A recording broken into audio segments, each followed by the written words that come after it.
வாழ்க வையகம், வாழ்க வையகம், வாழ்க வளமுடன். வாழ்க வையகம், வாழ்க வளமுடன். எண்ணம் என்னும் ஏணிப்படி. நம் அனைவருக்குமே நம்ம வாழ்க்கையில மிக உயர்ந்த ஒரு நிலையை அடையணும் அப்படிங்கக்கூடிய ஒரு ஆசை இருக்கும். அந்த உயர்ந்த நிலை எது அப்படிங்கிறது ஒவ்வொருத்தருக்கும் ஒவ்வொரு வேறுபட்ட கோணங்கள் இருக்கும் இல்லையா? ஒருவருக்கு மிக பணக்காரனாகணும் ஆசை இருக்கும், ஒருத்தருக்கு நல்ல புகழ் பெற்ற சமுதாயத்துல ஒரு பெரிய மனிதராக வர வேண்டும் என்ற ஆசை இருக்கும். ஒவ்வொருத்தருக்கும் ஒவ்வொரு விதமான ஆசைகள் இருக்கும். அந்த ஆசைகள்ல சில பேர் ஈஸியா வெற்றி பெற்று விடுவார்கள், சில பேர் எண்ணிக்கொண்டே இருப்பார்கள். அந்த ஆசை மட்டும் இருக்கும். அப்ப நமக்கு ஒரு சந்தேகம் வரலாம், சில பேர் வெற்றி பெறுகிறார்கள், சில பேர்கள் வெற்றி பெறுவதில்லையே, ஏன் நாம நினைக்கிற எண்ணங்கள் எல்லாம் அவ்வாறு நடப்பது இல்லை அப்படிங்கிறது மாதிரி நிறைய சந்தேகங்கள் நிறைய பேருக்கு எழலாம் இல்லையா? அப்ப அந்த எண்ணம் அப்படிங்கிறது அதோட சிறப்பு என்ன? இப்போ சுவாமிஜி எண்ணம் ஆராய்தல் அப்படிங்கிறத பத்தி சொல்லியிருக்காங்க. இப்ப எண்ணம் ஆராய்தல், ஏன் எண்ணத்தை ஆராயணும்? ஒரு ஆய்வு சொல்லுது, ஒரு நாளைக்கு சராசரியாக ஒரு சாதாரண மனிதனுடைய உள்ளத்தில் 65,000 எண்ணங்கள் வந்து போய்கொண்டு இருக்கிறது. அப்ப இந்த எண்ணம் வந்து போயிருக்கிறதுனால என்ன பிரச்சனை அப்படின்னு பார்த்தா, இப்ப நாம் சிந்தித்து கொண்டே இருக்கிறோம். சுவாமிஜி அதை அழகா சொல்லுவாங்க, மனம் என்பது அறிய நினைத்தால் அடங்கும், அடக்க நினைத்தால் அலையும்.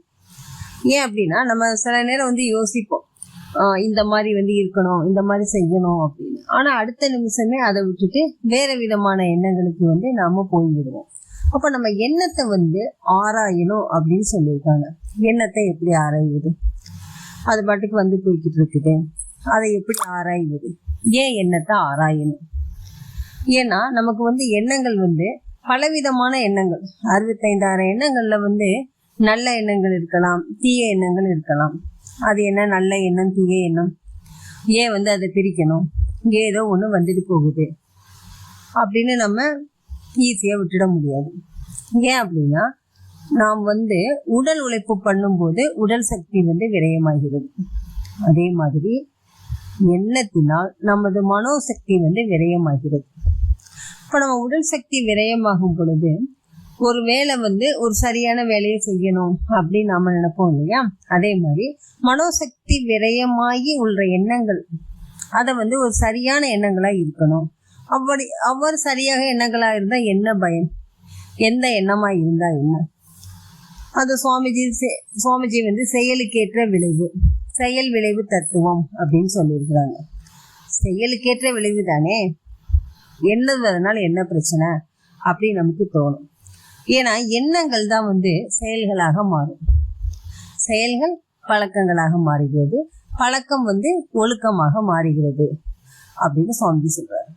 அப்ப அந்த எண்ணத்தை எப்படி ஆராயணும், எப்படி எண்ண வேண்டும், அந்த எண்ணத்தினால் என்ன பயன்?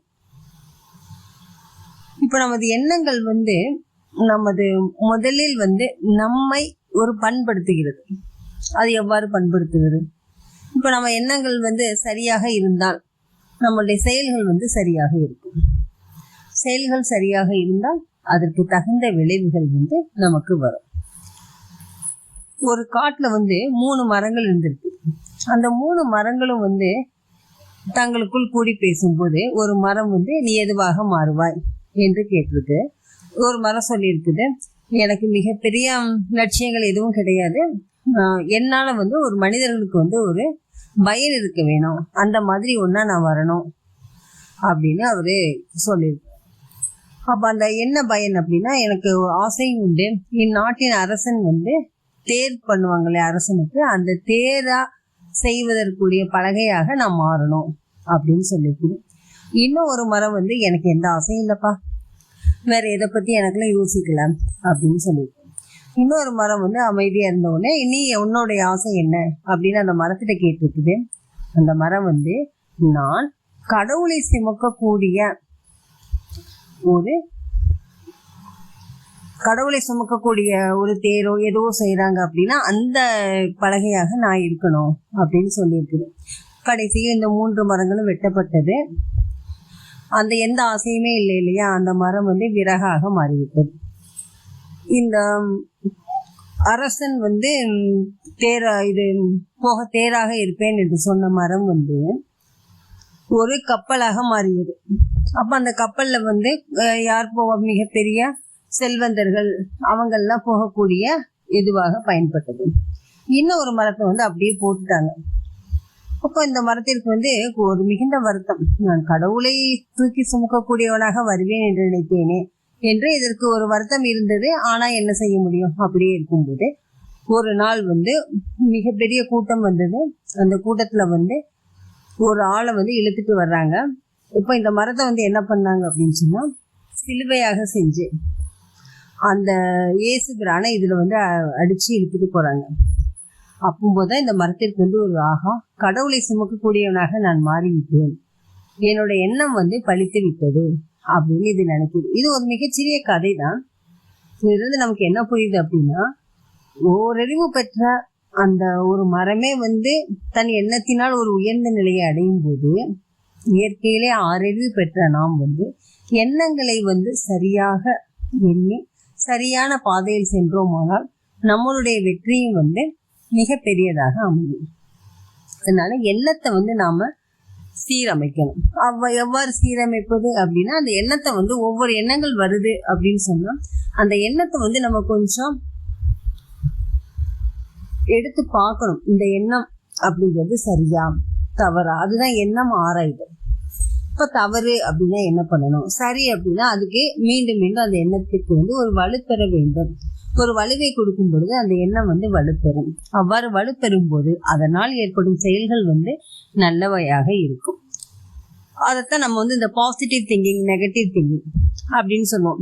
அது என்னது பாசிட்டிவ் நெகட்டிவ் அப்படின்னு சொன்னா, அப்போ உடனே ஒரு கேள்வி வரலாம், அப்போ பாசிட்டிவாவே திங்க் பண்ணிட்டு இருந்தா என் வாழ்க்கையில எல்லாமே நடந்துடுமா, நான் எந்த வேலையும் செய்யாம இருந்தேன் அப்படின்னு சொன்னா அது வந்து நடந்துடுமா அப்படின்னு நமக்கே வந்து ஒரு கேலியாக கூட சொல்லுவாங்க. இதனால என்ன வரும், ஒரு ஆராய்ச்சி என்ன சொல்லுது அப்படின்னா, நீங்க பாசிட்டிவா திங்க் பண்ணா அது நடக்குதோ இல்லையோ, கன்ஃபார்மா நெகட்டிவா திங்க் பண்ணா அது நடந்துடுது. ஏன்னா அதற்கு வந்து எண்ணங்களுக்கு வந்து சக்தி அதிகம். நிறைய பேர் மனதுல வந்து ஒரு நெகட்டிவான அந்த எண்ணங்கள் இருக்கும் போது அதோட இன்டென்சிட்டி வந்து அதிகமாகுது. அப்ப நாம் நினைக்கிற எண்ணங்கள் வந்து வான்காந்த அலையோட கலப்பு பெறும் பொழுது நிறைய பேர் வந்து நெகட்டிவ் திங்கிங் இருக்கிறதுனால அதை அப்படியே இழுத்துட்டு வந்து என்ன பண்ணுது, அந்த நெகட்டிவை நமக்கு உருவாக்குகிறது. அப்ப பாசிட்டிவ் திங்கிங் வந்து பண்ணுனா பாசிட்டிவா நடக்குதோ இல்லையோ, கன்ஃபார்மா நமக்கு நெகட்டிவா நடக்காது. ஏன் அப்படின்னா, நமது எண்ணங்கள் எந்த ஃப்ரீக்குவென்சில இருக்குதோ அதற்கு தேவையான விளைவுகளை தான் அந்த ஃப்ரீக்குவென்சி வந்து இழுத்து கொண்டு வந்து வரும். அதனால நம் எண்ணங்கள் வந்து மிகச்சரியாக இருக்கணும். அந்த எண்ணங்களை ஆராயும் பொழுது நம்ம வந்து செலக்ட் பண்ணி சரியான எண்ணங்களை ஆராயும் பொழுது அதோட விளைவுகள் வந்து நமக்கு சரியாக இருக்கும். அதனாலதான் வள்ளலார் வந்து இந்த மாதிரி ஒரு வார்த்தையை வந்து சொல்லுவார் இல்லையா, உத்தமத்தான் உறவு வேண்டும், உள்ளொன்று வைத்து புறமொன்று பேசுவார், உறவு களவாமை வேண்டும். அதாவது உள்ளொன்று வைத்து புறமொன்று பேசுவார், உறவு வேண்டாம் அப்படின்னு கூட சொல்லலை. ஏன்னா அது நெகட்டிவான வார்த்தை. சரியா, அப்போ உறவு களவாமை வேண்டும். மீனிங் வந்து ஒண்ணுனாலும் அந்த வார்த்தைகளுக்குள்ள அந்த இன்டென்சிட்டி, அந்த ஃப்ரீக்குவென்சி வந்து மாறுறதுனால அதற்கு தகுந்த விளைவுகளை தான் அது கொடுக்கும். அதனால நம்மளுடைய எண்ணங்களை வந்து மிகச்சரியாக மிகுந்த ஆராய்ச்சியோட வைத்திருக்கும் பொழுது கண்டிப்பாக அது அதோட சேர்ந்த ஃப்ரீக்குவென்சி எடுத்துட்டு வரும் பொழுது நம்ம செயல்களாக அது மாற ஆரம்பிக்கும். எண்ணங்கள் சரியாக இருந்தால் செயல்கள் சரியாக இருக்கும்.